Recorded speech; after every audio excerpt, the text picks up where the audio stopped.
અને પાંચમું છેલ્લું ભયંકર એ શરીર એટલે કે દેહ વિચ્છેદાત્મક દુઃખ. શરીરમાંથી છૂટું થવું ને એ પીડા. આ નટબોલ્ટ તમે મારી દીધા હોય પછી 50-60 વર્ષ સુધી નટબોલ્ટ જામી ગયા હોય પછી ખુલે? કેરોસીન મૂકો, પેટ્રોલ મૂકો, ડીઝલ મૂકો, તપાવો, ગમે તેમ કાકડી કરો, ખુલે? હથોડા મારો, કાટ ઉખડે જ નહીં. તો આની અંદર આ જીવ રહી ગયો 50-50, 60-60 વર્ષ, એ નોખો પડે? એ નોખા પડવાની ભયંકર પીડા છે.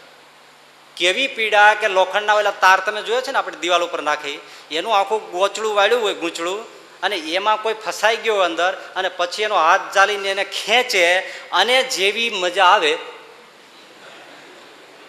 ને એ તારમાં ભરાઈ ગયેલો હોય અને જે ખેંચે અને જે ચચડાટી નાડીઓની શરીરની દશા થાય, એવી દશા જીવને શરીર છોડતી વખતે થાય છે.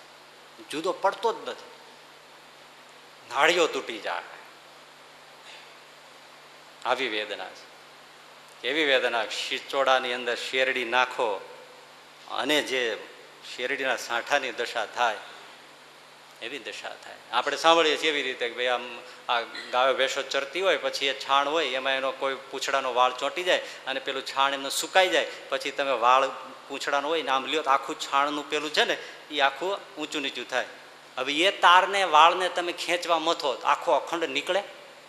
ન નીકળે. પણ એ જ વાળ બૈરાઓ છાશ વલોણું કરતા હોય અને માખણ કાઢતા હોય ને એમાં વાળ પડી ગયો હોય અને માખણમાં વાળ ફસાઈ ગયો હોય, તો એ માખણમાંથી વાળ કાઢવો હોય તો કાંઈ જોર પડે?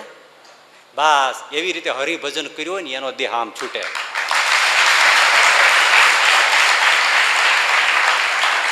એટલે શંકરાચાર્ય કહે છે ભજ ગોવિંદમ, ભજ ગોવિંદમ, ગોવિંદમ ભજ મૂઢમતે, પ્રાપ્તે સન્નિહિતે મરણે, નહીં નહીં રક્ષતે દુઃખૃય કરણે. ભજ ગોવિંદમ, ભજ ગોવિંદમ, ગોવિંદમ ભજ મૂઢમતે. આ 5 વેદનાઓ થાય છે.